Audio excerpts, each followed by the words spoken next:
Hari tu panas terik. Cuaca macam tak kasihan langsung pada kami yang bekerja kat tapak projek tu. Tapak ni terletak kat kaki Bukit Batu Kapur, dekat-dekat kawasan gua yang orang tempatan panggil Gua 7 Langkah. Nama pelik. Tapi katanya sebab gua tu dalam sangat. 7 langkah ke dalam. Terus gelap macam masuk ke perut bumi. Aku, Faizal, baru seminggu kerja kat sini. Projek pembinaan ni katanya untuk terowong saluran paip air bersih dari kawasan bukit ke kampung-kampung bawah sana. Tak nampak macam kerja misteri pun pada awalnya. Kami cuma gali dan korek ikut pelan. Tapi hari kelima, kami terjumpa sesuatu yang tak sepatutnya ada. Mula-mula jentolak si Azmi macam tersekat. Bukan batu besar, bukan akar pokok, tapi macam tembok. Ya, dinding keras. Bukan jenis semula jadi. Nampak macam dibina manusia. Ada ukiran pelik-pelik yang tak macam tulisan moden.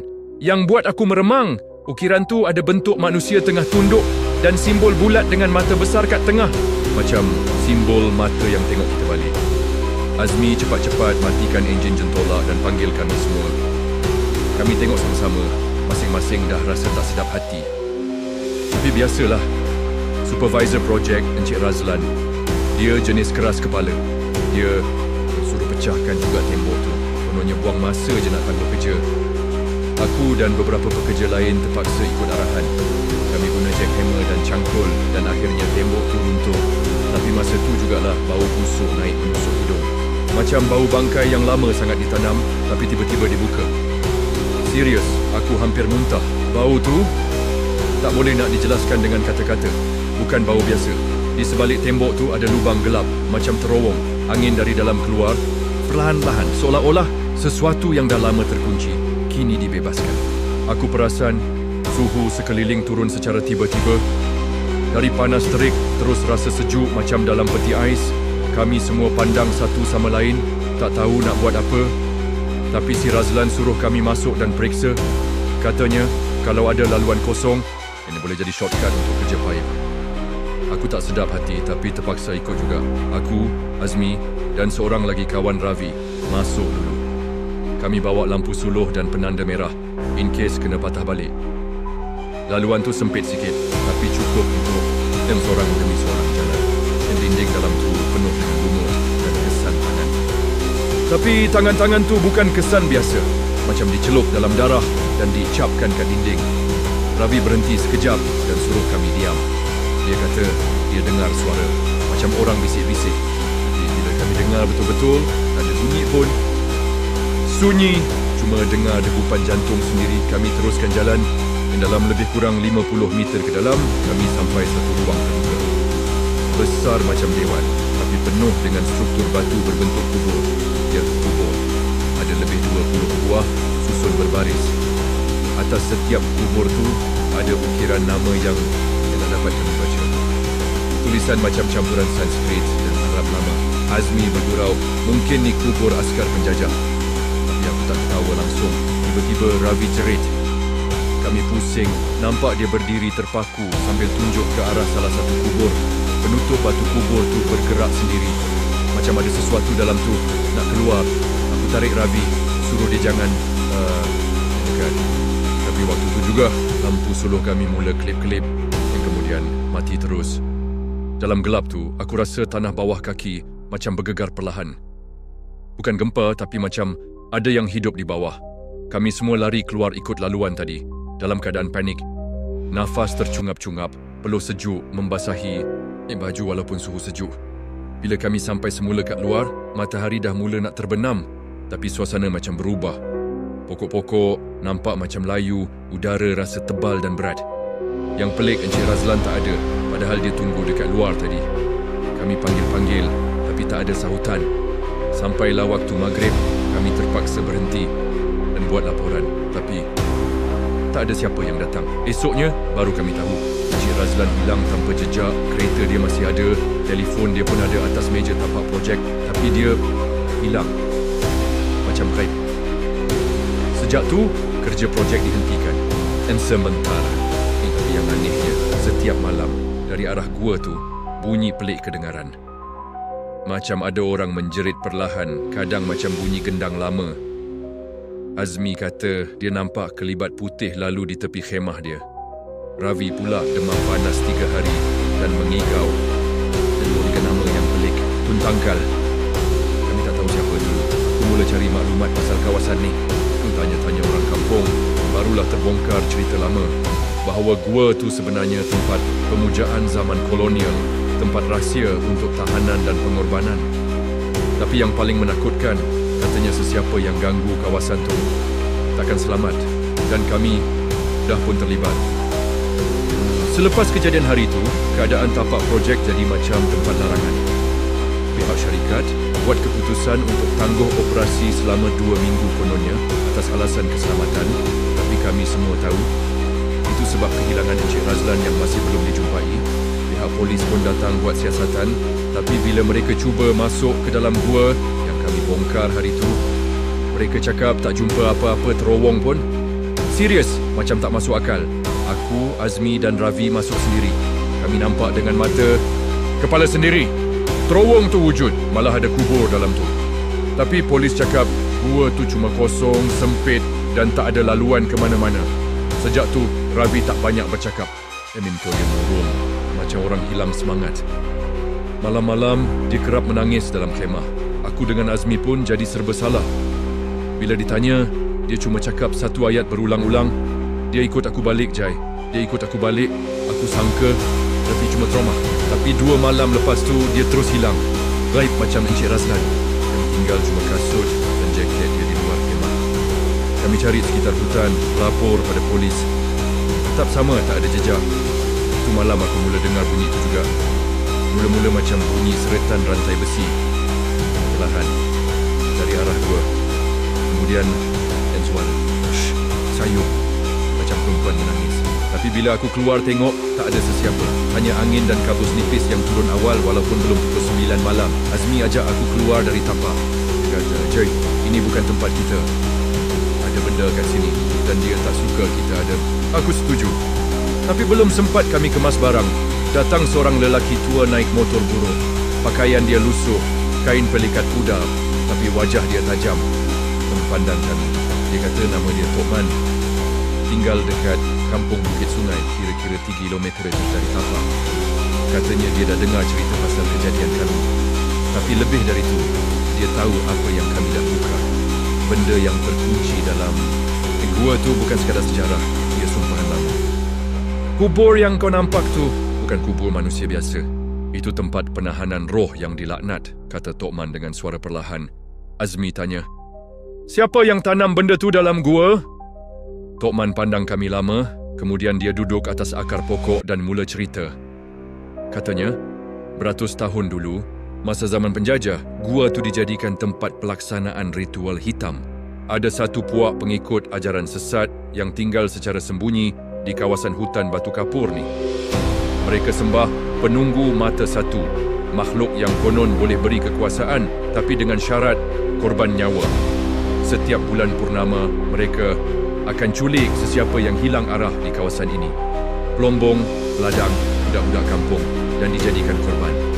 Dikorbankan hidup-hidup, darahnya disalurkan ke dalam satu takungan batu dalam gua itu. Kubur yang kamu nampak tu bukan kubur. Itu penjara roh.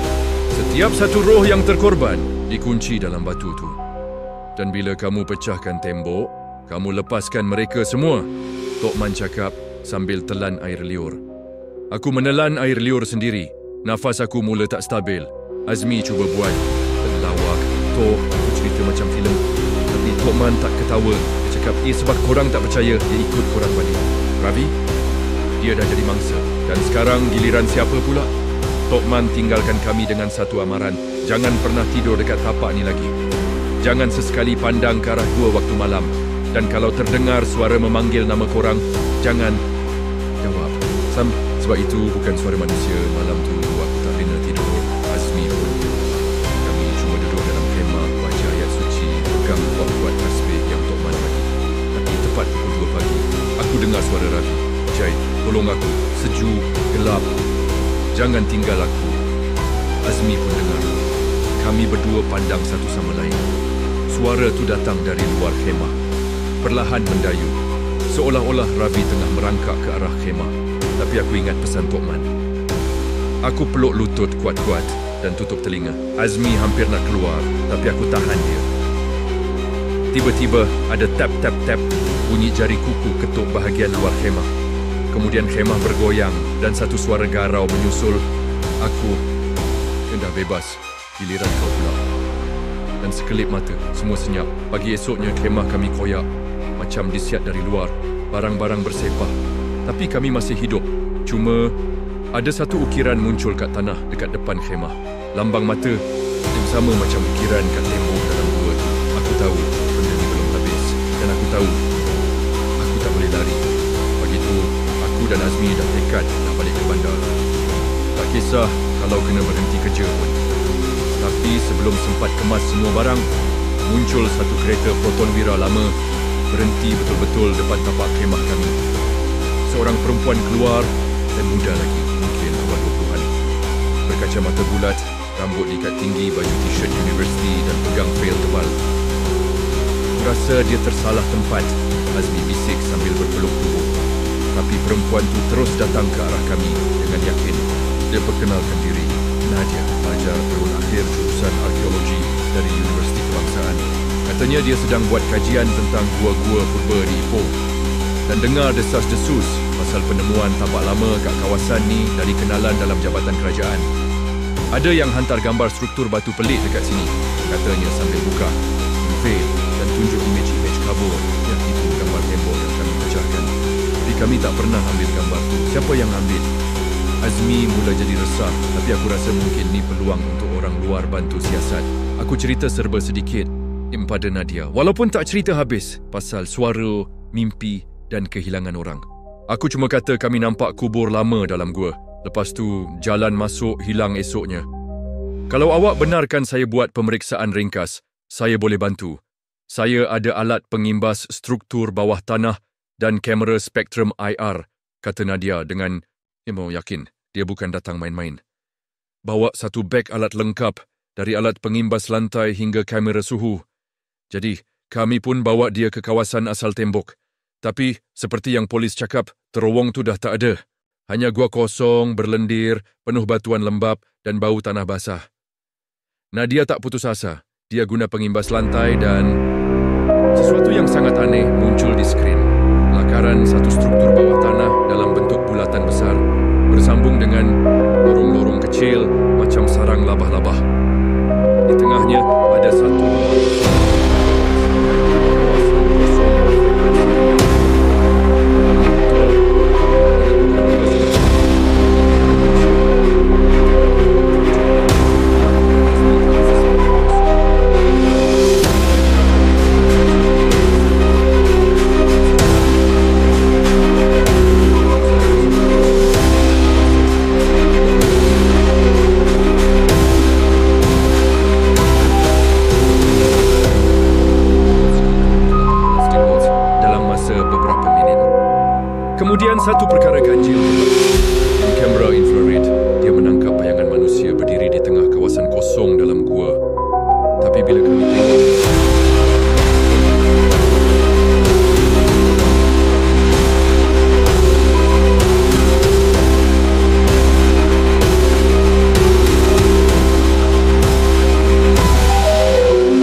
ada rentah macam langkah.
Serius. Aku dan Azmi berat hati, tapi Nadia pujuk kami bantu tunjuk jalan.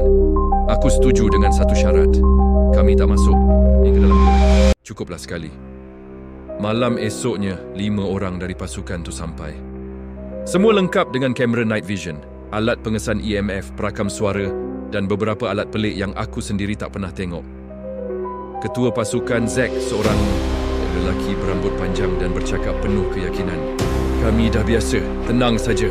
In Solowastri entity, kita akan tahu cara nak close portal, katanya sambil senyum. Aku rasa dia terlalu yakin. Mereka mula set up kamera statik di luar dan dalam gua. Nadia ikut masuk sebagai penyelidik, tapi aku dan Azmi tunggu di khemah. Pukul 11 malam, rakaman mula. Gua gelap sepenuhnya, hanya diterangi cahaya infra dan night vision. Dari walkie-talkie, aku dengar suara Zack dan rakan dia, Faiz, berkomunikasi. Base, ada bacaan tinggi EMF kat sudut kiri gua. Ada sesuatu kat sini. Kemudian, senyap. Suara mereka putus-putus. Tiba-tiba, suara latar dari walkie kedengaran. Suara ramai orang menangis. Seperti dalam azab. Bercampur suara perempuan ketawa kecil. Satu ketawa halus, tapi panjang, mencuit. Belakang kepala aku, Azmi pandang aku. Kita kena panggil diorang keluar. Aku setuju. Kami berlari ke mulut gua dan jerit nama Nadia. Dari dalam, suara Faiz kedengaran. Zack dah hilang. Dia jalan sendiri ke lorong belakang. Kami tak jumpa dia. Tak lama kemudian, Nadia keluar dengan 2 lagi ahli Shadow Seekers. Mereka pucat, peluh menitik dan salah seorang dari mereka, Shira, tiba-tiba rebah. Sambil menjerit tak henti-henti, seolah-olah dihimpit sesuatu. Matanya terbeliak, mulutnya menyebut satu perkataan berulang-ulang. Pagar dah terbuka. Zack masih hilang. Faiz nekat masuk semula, sorang-sorang. Tapi dia masuk juga. Tapi bila dia masuk kali kedua, sesuatu berlaku. Kamera yang dipasang mula statik. Skrin berkelip-kelip, sekejap gelap, sekejap terang. Dan tiba-tiba, kami nampak bayangan muncul di layar.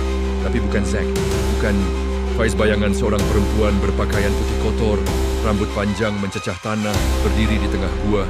Dan di belakangnya, berderet kubur kecil yang sama bentuk seperti yang aku nampak dulu.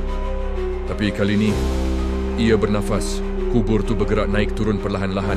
Seolah-olah ada sesuatu di bawah tanah. Cuba keluar. Nadia terus jerit. Itu bukan kubur. Itu jasad roh yang dikunci. Dan pagar tu memang dah terbuka. Faiz keluar 5 minit kemudian. Tapi dia bukan Faiz yang kami kenal. Dia diam. Wajahnya kosong. Mata tak berkelip. Bila kami tanya, dia tak jawab. Hanya bisik satu ayat, perlahan-lahan. Aku dah tengok mata dia. Sekarang dia ada dalam aku. Malam tu kami semua cabut lari. Shira dikejarkan ke hospital. Faiz terus dibawa ke pusat rawatan Islam dan Zack hilang tanpa jejak. Rakaman kamera sebahagian hilang. Tapi satu filem pendek berdurasi 33 saat selamat disalin oleh Nadia. Dalam rakaman tu, Zack sedang berdiri menghadap tembok. Tangannya seperti menyentuh sesuatu. Kemudian, tangannya ditarik ke dalam batu dan dia menjerit sambil wajahnya ditarik perlahan-lahan hingga lenyap. Rakaman terakhir menunjukkan satu ukiran mata terbuka luas dengan darah mula mengalir dari kelopaknya. Namun selepas kejadian malam rakaman, keadaan tak kembali normal. Faiz masih belum sedar sepenuhnya. Badan dia makin susut, mata hitam makin besar, dan bila dia buka mulut, suara perempuan tua keluar dari kerongkong dia. Syira pula masih di hospital, meracau setiap malam pada waktu yang sama, pukul 2.13 pagi, tepat waktu rakaman terputus. Dia hanya ulang satu frasa, dia akan buka jalan bila semua mata terbuka. Kami semua mula ketakutan, termasuk aku dan Azmi. Nadia masih cuba bertahan, tapi jelas dia pun dah goyah. Dalam keputusasaan, dia hubungi seseorang yang katanya, satu-satunya harapan terakhir. Seorang ustaz muda yang dikenali dalam komuniti penyiasat gangguan ghaib sebagai Ustaz Faiq. Ustaz Faiq sampai 2 hari kemudian. Berjubah putih, berjanggut nipis, suara lembut tapi tegas. Dia muda, mungkin awal 30-an, tapi mata dia macam dah tengok terlalu banyak perkara dari dunia lain. Bila kami ceritakan semua kejadian, dia hanya diam seketika dan tanya satu soalan yang buat bulu tengkuk aku naik. Siapa antara kamu yang buka pintu tu dulu? Aku hanya mampu tunduk. Saya dan Azmi, masa kami temui tembok tu, Ustaz Faiq angguk perlahan. Katanya struktur batuan gua tu bukan semata-mata geologi biasa, tetapi satu tutup ghaib yang dimeterai dari zaman dahulu, diguna untuk mengurung makhluk yang tidak boleh mati. Benda yang kamu ganggu itu bukan roh orang biasa. Dia bukan hantu, dia bukan jin, ya, makhluk dari perjanjian lama, perjanjian darah, katanya. Nadia terus buka fail catatan kajian arkeologinya. Dia teringat satu artikel lama yang pernah dia salin dari Arsip Muzium Negara yang menyebut tentang satu terowong rahsia di perbukitan Ipoh yang digunakan tentera Jepun semasa Perang Dunia Kedua. Bukan sekadar tempat sembunyi, tetapi juga tempat menyimpan tahanan jiwa yang ditawarkan dalam ritual rahsia oleh bomoh-bomoh perang. Dan kemudian muncul satu nama yang buat Ustaz Faiq terdiam. Darahan, makhluk pemangsa darah yang kononnya dikunci dalam batu kapur Gua Ipoh, yang dipuja oleh segelintir penganut ilmu hitam dari tanah Jawa dan digunakan untuk menarik nyawa dari orang hidup bagi mempertahankan kuasa. Ia disimpan dalam ruang yang dibina menyerupai kubur, tetapi bukan untuk mayat, untuk roh yang disumpah. Selagi tempat itu tidak ditutup semula, selagi itulah makhluk ini akan menuntut darah, kata Ustaz Faiq sambil menggenggam tasbih kecil di tangannya. Malam itu juga kami ke gua semula. Ustaz Faiq bawa barang-barang pelik, balang kecil berisi minyak hitam, paku besi lama dan kain putih bertulis ayat-ayat Quran. Dia mula pagar kawasan sekeliling dengan bacaan yang buat suasana jadi berat. Sejuk, sunyi, seolah-olah udara itu sendiri terhenti. Tapi sebaik saja bacaan mula masuk ke fasa terakhir, angin bertiup masuk dari dalam gua. Padahal gua tu sepatutnya tak ada laluan terbuka ke mana-mana. Cahaya pelita terpadam satu demi satu. Dan kegelapan mula menelan kami semua. Azmi jatuh terduduk, Nadia menggigil tak tentu arah. Dari dalam gua, suara orang mengaji dengan nada terbalik mula kedengaran. Suara itu milik Zack. Tapi bukan suara dia yang kami kenal. Ia serak, garau dan penuh kebencian. Seolah-olah dia sedang dihasut oleh makhluk yang menguasainya. Tiba-tiba, Ustaz Faiq rebah. Seperti ada sesuatu menyentup tubuhnya. Kami semua lari keluar, tapi Nadia masih dalam gua. Tak sempat tarik diri. Aku terpaksa masuk semula dan jerit nama dia. Tapi yang muncul dari kegelapan bukan Nadia. Siluet seorang perempuan tua, berpakaian pengantin lama, wajah hancur sebelah, berdiri di celah dua batu besar. Dia buka mulut dan dari mulutnya keluar suara Zack. Satu dah kembali, tinggal dua lagi. Darahan mahu kamu semua. Aku tarik Nadia dan lari keluar sekuat hati. Di luar, Ustaz Faiq akhirnya sedar kembali. Tapi, mukanya pucat. Dia hanya sempat berkata, aku gagal tutup pintu itu. Kita hanya menundanya. Sekarang, dia bebas memilih. Kami semua meninggalkan kawasan itu malam itu juga. Tapi satu perkara pelik berlaku dalam perjalanan balik. Kami semua tak keluar di tempat yang sama. Aku keluar di satu jalan sempit berhampiran. Gua Kapur, Batu Gajah, Azmi di kawasan perkampungan lama yang dah tak wujud atas peta, dan Nadia hilang entah ke mana. Jom, selepas semua kejadian malam tu, aku langsung tak tidur.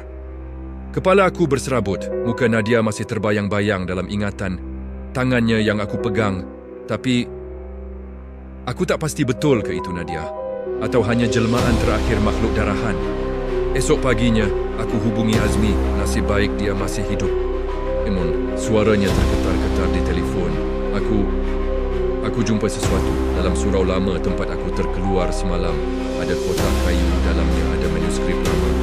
Nampak macam tulisan Inggeris kuno. Ada cop Persekutuan Tanah Melayu 1943. Dia hantar gambar kepada aku. Bila aku baca, bulu roma aku meremang. Operation Hollow Earth, Site D, Ipoh Limestone Vault. Dalam laporan itu tercatat satu operasi rahsia tentera British semasa zaman penjajahan yang bekerjasama dengan beberapa tukang sihir tempatan untuk mengkaji kuasa luar biasa yang tersembunyi di dalam gua batu kapur di Ipoh. Mereka percaya gua-gua ini bukan semata-mata kejadian alam, tetapi gate kepada dunia lain yang dipenuhi makhluk luar dimensi fizikal manusia. Dalam manuskrip tersebut, ada lakaran ringkas bentuk gua itu dan sebijik sama seperti yang kami masuk. Tapi lebih menyeramkan, dalam lukisan tersebut ada peta satu kampung bernama Kaji. Bakti Sejahtera yang dikatakan wujud berhampiran gua pada tahun 1942. Namun laporan akhir menyatakan kampung itu lenyap dalam satu malam. Tiada penduduk, tiada mayat. Rumah-rumah tinggal runtuh, tetapi kesannya seolah-olah ditinggalkan dalam keadaan tergesa-gesa. Saksi terakhir, seorang pengurus ladang getah Inggeris, hanya sempat mencatat dalam jurnal. Saya dengar laungan azan yang bertukar menjadi jeritan. Kemudian bumi bergetar.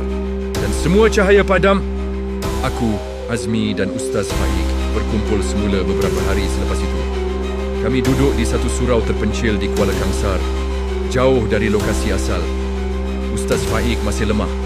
Dia cuma sempat berkata, makhluk itu tak boleh ditundukkan dengan doa sahaja. Ia lahir dari perjanjian darah dan korban manusia. Hanya dengan memutuskan waris perjanjian, ia boleh ditamatkan. Kami bingung, siapa waris perjanjian tu?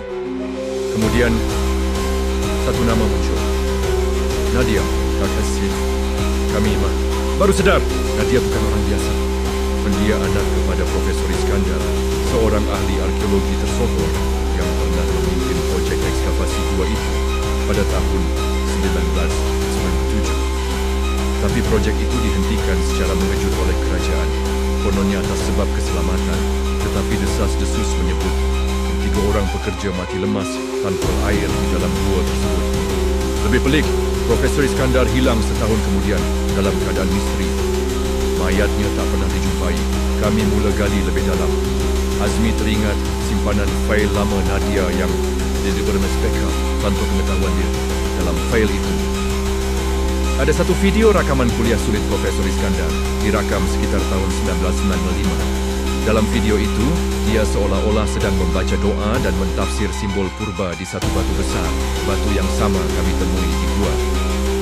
Akhir rakaman, itu amat mengejutkan. Profesor Iskandar menoleh ke kamera dan berkata, kalau rakaman ini ditemukan, ketahuilah putriku adalah kunci.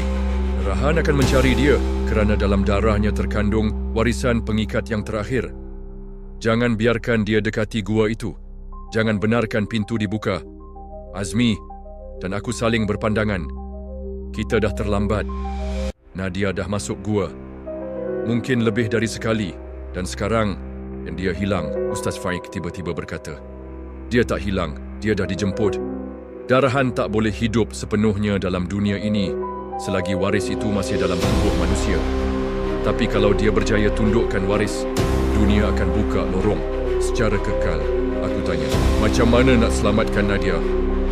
Jawapan dia pendek dan menghantui, kita kena masuk semula. Dan kali ini, bukan sekadar baca doa, kita kena patahkan perjanjian darah itu. Malam itu juga, kami bertiga mula merancang satu misi terakhir. Masuk semula ke dalam gua dengan bekalan dan pelindung spiritual yang cukup. Tapi ada satu masalah besar. Pintu gua sekarang dah hilang dari peta. Kami cuba jejak GPS lokasi lama, tetapi koordinat yang dulu tepat kini menunjuk ke kawasan hutan tak bertanda.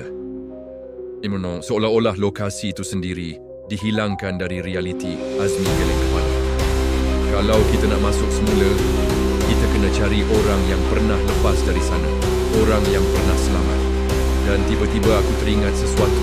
Seorang lelaki tua yang pernah saya temui semasa kecil di satu penduduk kampung yang pernah berkata, "Ku budak terakhir dari kampung bakti sejahtera. Ku tak sepatutnya selamat." Dan kami hanya ada satu petunjuk sekarang. Seorang lelaki tua yang pernah mengaku dirinya budak terakhir dari kampung bakti sejahtera. Kampung yang hilang entah ke mana dan dikatakan dikorbankan dalam ritual untuk mengurung darahan. Aku mula mencari dalam kenalan-kenalan lama. Dan beberapa orang kampung di Batu Gajah dan Cemor pernah dengar cerita tentang seorang tua yang tinggal bersendirian di pinggir hutan, dekat kawasan yang orang tempatan panggil Bukit Senyap. Nama tempat pun dah buat aku rasa tak sedap. Lelaki itu digelar Tok Mat Gelap kerana rumahnya tidak pernah ada cahaya, katanya. Tiada elektrik, tiada lilin. Bila malam, rumahnya benar-benar gelap. Tapi yang pelik, orang kata Tok Mat boleh nampak dalam gelap. Aku, Azmi dan Ustaz Faik nekat pergi ke situ, walau amaran dari penduduk kampung sangat jelas. Kalau kamu masuk ke kawasan Tok Mat selepas asar, jangan pandang belakang walau apa pun yang kamu dengar. Perjalanan ke Bukit Senyap bukan mudah. Jalannya sempit, hanya cukup untuk satu kereta. Semak tebal di kiri kanan. Ustaz Faik baca ayat perlindungan sepanjang perjalanan. Tapi suasana tetaplah seberat. Bayangkan, bunyi hutan senyap sepenuhnya. Tiada cengkerik, tiada unggas. Hanya bunyi enjin kereta dan degupan jantung sendiri. Sampai ke rumah Tok Mat, kami teragak-agak nak ketuk pintu. Rumah tu rumah papan lama, penuh lumut dan daun-daun kering menimbun di serambi. Tapi ada satu benda yang paling menyeramkan. Rumah tu tak ada bayang. Matahari masih terang, tapi rumah itu tak ada bayang. Kami tahu sesuatu tak kena. Tapi sebelum sempat kami buat apa-apa, pintu kayu itu terbuka sendiri. Perlahan, berbunyi macam suara orang mengerang. Dari dalam, suara serak kedengaran. Kalau kamu cari jalan ke darahan, kamu cari jalan mati. Tok Mat muncul. Dia sangat tua, mungkin lebih 90 tahun. Tapi cara dia berdiri, tegak, kuat dan matanya tajam. Wajahnya penuh garisan usia, tapi matanya hitam legam, seolah-olah dia tak pernah tidur. Kami jelaskan siapa kami dan kenapa kami perlukan bantuan. Bila nama Nadia disebut, mata Tok Mat terbeliak. Dia darah perjanjian. Kalau dia dah masuk, jalan tu akan buka sendiri. Tapi bila ia buka, bukan kamu je yang boleh masuk. Benda lain pun boleh keluar. Dia mengajak kami masuk. Di dalam rumah, semuanya gelap, seperti yang dikatakan. Tapi anehnya, kami masih boleh nampak. Seolah-olah gelap itu bukan halangan. Ia jadi cahaya di rumah tu. Tok Mat buka satu peti besi di bawah lantai. Dalamnya ada satu peta kain, dilukis dengan arang dan darah. Dia tunjuk laluan tersembunyi dari belakang sebuah air terjun lama di Tambun menuju ke terowong purba yang terputus dari peta moden. Peta itu hanya boleh dilihat dalam kegelapan sepenuhnya. Bila lampu suluh dinyalakan, semua lakaran hilang. Laluan ini bukan fizikal semata. Ia ada pada waktu dan niat. Kamu tak boleh masuk dengan teknologi, hanya dengan tekad.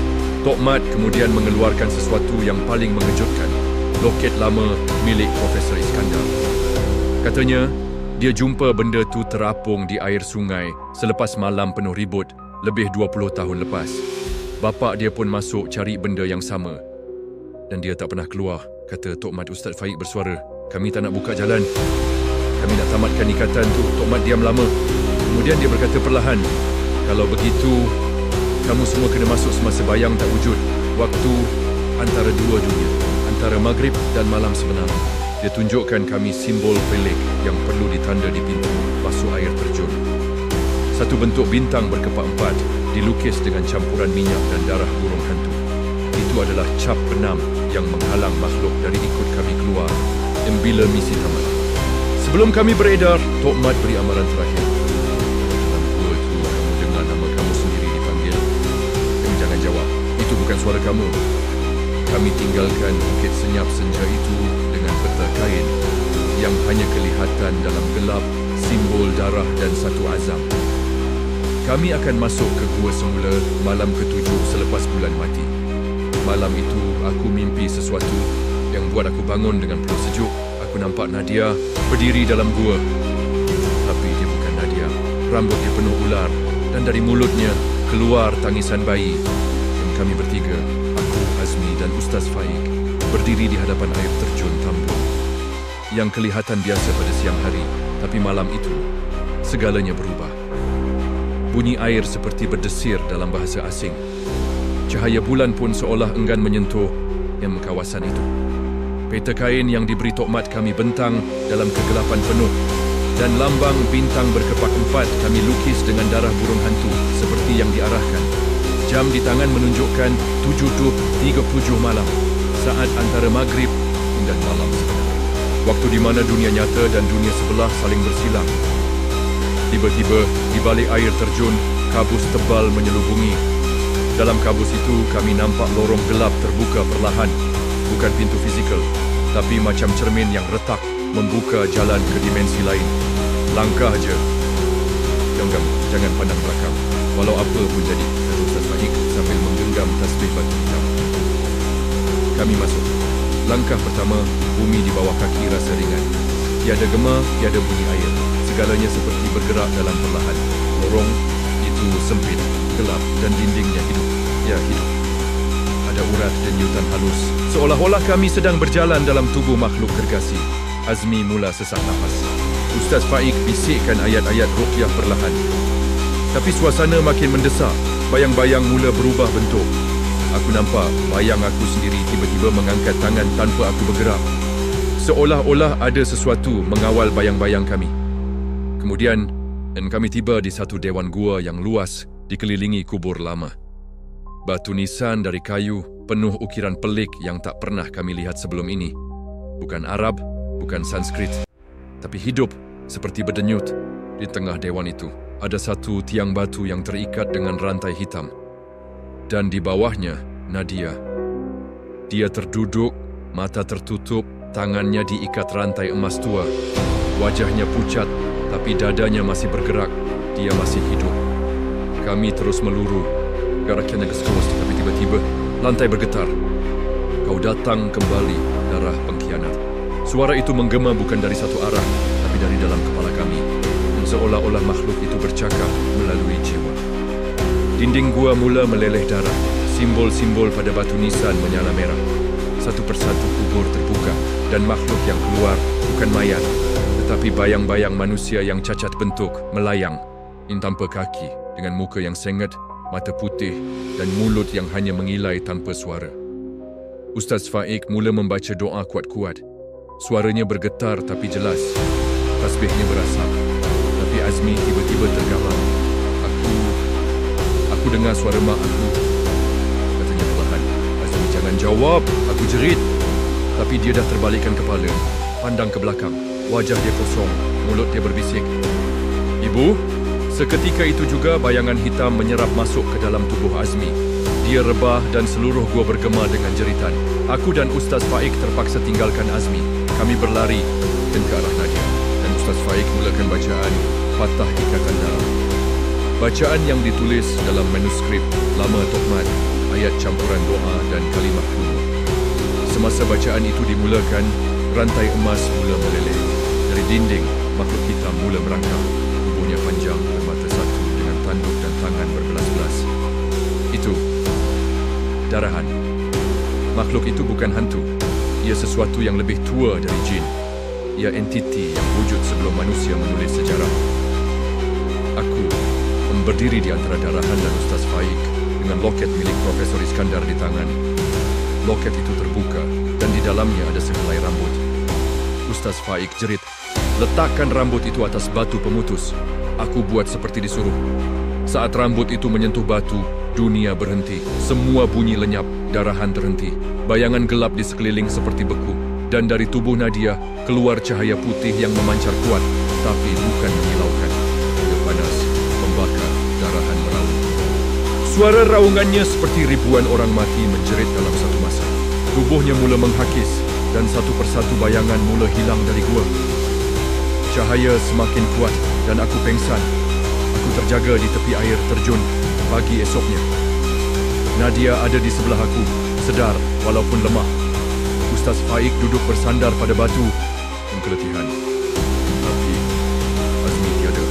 Kami Kami panggil nama dia, cari keliling, tapi hanya jumpa kasut dia yang terapung dalam kolam air terjun. Di bawahnya hanya kegelapan. Ustaz Faik kata perlahan, dia dah jadi penjaga pintu. Memang 3 hari selepas kami keluar dari pendarahan, semuanya sunyi. Terlalu sunyi. Dunia luar nampak normal. Orang pergi kerja, anak-anak ke sekolah, kereta lalu lalang. Tapi kami bertiga tahu ada sesuatu yang dah berubah. Nadia masih lemah dan dia jarang bercakap. Matanya kosong. Dan kadang-kadang dia seperti dengar suara yang kami tak dengar. Ustaz Faik menyuruh aku simpan loket Profesor Iskandar dan peta kain itu jauh dari Nadia. Katanya, tenaga benda tu masih hidup. Kami balik ke rumah masing-masing. Tapi malam pertama, aku alami mimpi yang terlalu nyata. Aku berdiri di sebuah padang pasir, udara panas dan langit merah darah. Di tengah-tengah padang itu ada pintu gua yang terbuka luas dan dari dalam Azmi keluar. Tapi bukan Azmi yang aku kenal. Rambut dia putih, matanya hitam legam dan dia pakai pakaian purba, seperti pendeta zaman dahulu. Dia berkata satu ayat sahaja sebelum hilang, "Kamu bebaskan satu, tapi kamu kunci satu lagi. Aku terjaga dengan peluh sejuk. Tandas rumah, aku terbuka sendiri." Dan dari cermin bilik, aku nampak bayang aku lambat satu saat dari pergerakan aku sendiri. Seolah-olah refleksi aku bukan aku. Hari-hari seterusnya, satu demi satu perkara pelik berlaku. Ustaz Faik terima nota dari anak murid lama yang sudah meninggal dunia 2 tahun lepas. Nota itu hanya ada satu simbol, bintang berkepak 4 sama seperti yang kami lukis di pintu gua. Nadia mula bercakap dalam tidur, kadang-kadang dalam bahasa lama yang tiada siapa faham. Bila kami rakam dan tunjuk pada seorang pakar linguistik, dia kata itu mirip Proto Melayu kuno. Dialek suku yang dipercayai sudah pupus lebih 1000 tahun. Orang kampung dekat Tambun mula lapor bayi menangis dari dalam gua, walaupun tiada siapa yang berani masuk. Seorang pemuda tempatan yang cuba menjelajah tempat itu ditemui pagi esok dalam keadaan bisu. Mata terbuka luas tanpa berkelip dan tangan seperti mencengkam tanah walaupun tak ada apa-apa. Lebih pelik lagi, gambar-gambar lama ayah Nadia dan Profesor Iskandar mula berubah. Dalam gambar asal, mereka berdua berdiri di hadapan pintu terowong dengan senyum lebar. Tapi dalam versi baru yang dicetak, senyum itu hilang dan di belakang mereka muncul satu bayangan makhluk bertanduk yang tak pernah ada dalam gambar asal. Kami tahu yang misi kami belum selesai. Ustaz Faik buat keputusan untuk menghubungi seorang wanita bernama Cik Sharifah, pakar perubatan warisan yang tinggal di Lenggong. Katanya dia pernah simpan kitab lama bertulis tangan tentang satu kuasa yang dipanggil pemutus garis lembah, entiti yang menjaga keseimbangan antara dua dunia. Kami bertiga pergi ke rumah Cik Sharifah pada malam ke-7 selepas keluar dari gua. Rumah kayu klasik, jauh di pedalaman hutan. Wajahnya sangat tua tapi berseri dan bila dia nampak Nadia, dia terus sujud dan menangis. Anak ini penjaga terakhir.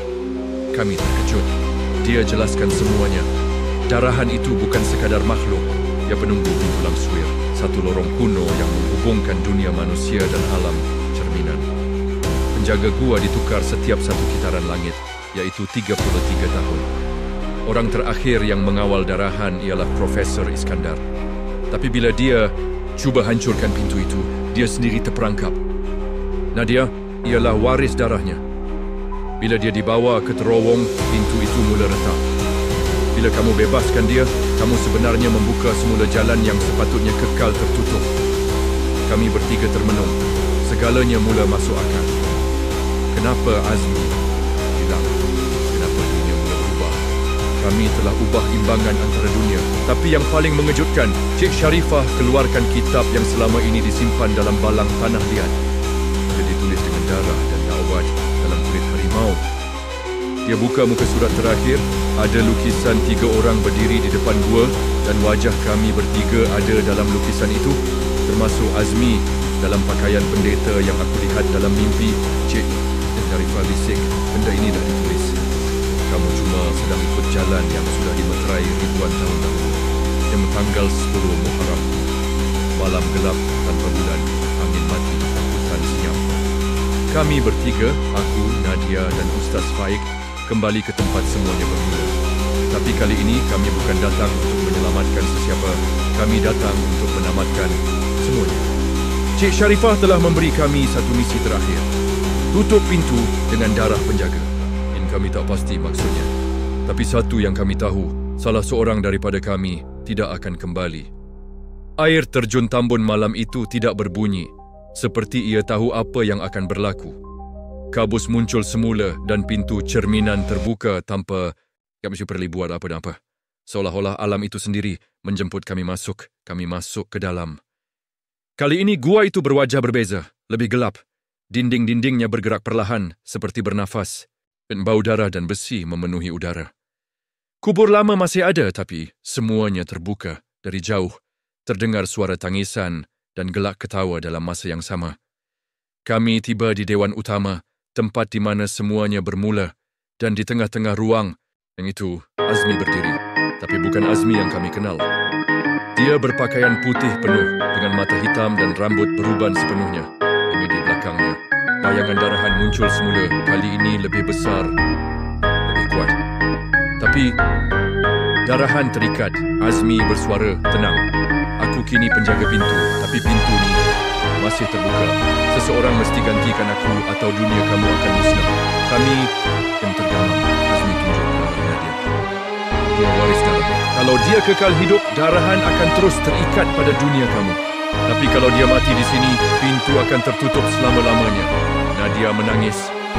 Dia tolak keputusan itu, tapi Ustaz Faik melangkah ke depan. Suaranya perlahan tapi yakin. Tak perlu ada kematian. Ilmu yang aku simpan boleh jadikan aku pemegang pintu selamanya. Azmi terkejut, tapi dia angguk. Kalau kau rela, pintu akan tertutup, tapi roh kau akan terperangkap di antara dunia tanpa jasad, tanpa suara. Ustaz Faik senyum. Dia buka tasbihnya, letak atas lantai gua. Lalu dia pegang tangan Nadia dan letakkan di atas batu pemutus. Saat itu, gua mula bergegar. Bayangan darahan menjerit tidak dengan suara, tapi dengan seluruh tubuh gua. Demikian, batu mula runtuh. Cahaya keluar dari retakan dinding. Dan simbol-simbol lama menyala terang. Ustaz Faik duduk bersila. Mulutnya mula membaca ayat-ayat lama, doa pemisah dimensi yang hanya diturunkan kepada pendeta dahulu kala. Darahan cuba menyerang, tapi terikat oleh kuasa Azmi. Dalam pertempuran dua penjaga ini, satu dunia berubah. Tiba-tiba, satu cahaya putih meletus dari dada Ustaz Faik. Tubuhnya berasap dan satu demi satu cahaya menyerap ke dinding gua. Gema suara Ustaz Faik adalah ingatan pula terakhir yang jangan buka semua. Pintu retak. Kemudian, meletup menjadi debu. Kami terhempas ke tanah. Kami terjaga di luar gua. Matahari baru naik. Air terjun kembali normal. Burung berkicau. Tapi Ustaz Faik tiada. Hanya tinggal tasbih hitamnya di atas batu. Nadia pegang. Kita selamat. Aku angguk. Tapi jauh di dalam hati, aku tahu dunia dah berubah. Gua itu dah hilang, tapi kesan dari pintu itu akan kekal. Dalam sejarah darah kami, dalam jiwa kami, beberapa bulan kemudian aku dan Nadia berpindah dari Ipoh. Kami tak pernah kembali, tapi setiap kali aku mimpikan air terjun itu, aku akan dengar suara Ustaz Faik berbisik. Selagi ada manusia yang menggali rahsia, pintu akan sentiasa cari cara untuk terbuka semula. Penutup. Cerita. Ini bukan sekadar kisah seram, yang ini kisah warisan tentang apa yang disembunyikan dari sejarah kita. Di sebalik keindahan hutan dan gua Malaysia, mungkin ada sesuatu yang lebih tua, lebih gelap, dan menunggu dibuka semula. Jangan cari gua itu. Jangan masuk terowong lama. Dan paling penting, jangan pandang belakang.